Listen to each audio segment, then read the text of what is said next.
இப்போ இந்த செடி பார்த்தீங்கன்னா, இந்த செடிக்கு பேர் வந்து குப்பை மேனிம்பாங்க.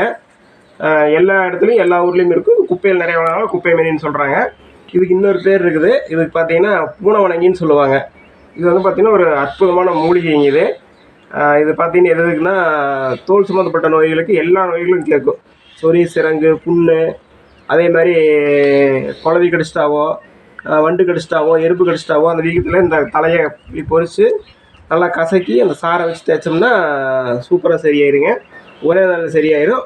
அற்புதமான ஒரு மூலிகைங்க. இது பூனை வணங்கின்னு ஏன் சொல்கிறாங்கன்னா, இந்த இது செடி கொண்டு போய் பூனை பக்கத்தில் போட்டோம்னா இதில் இருக்கிற வேறு தலை எல்லாமே உடம்பு பூரா தேய்ச்சிட்டு வணங்குற மாதிரியே படுத்து உருண்டு தேய்ச்சி கடைசியில் இந்த வேரை கடித்து சாப்பிடுங்க. அதனால தான் இதுக்கு பேர் பூனை வணங்கின்னு சொல்கிறாங்க. வாங்க இது பூனைகிட்ட கொண்டு போய் போட்டு எப்படி சாப்பிடுதுன்னு பார்க்கலாம். இது நல்லா பூனைக்கு போகிறதுக்கு முன்னாடி தண்ணி நல்லா சுத்தமாக கழுவிக்கலாங்க. வேறெல்லாம் மண்ணெல்லாம் இருக்குது, சுத்தமாக கழுவிக்கலாங்க.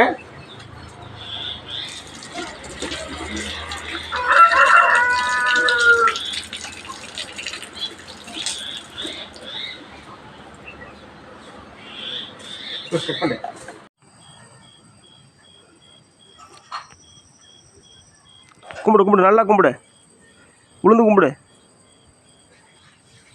அப்படி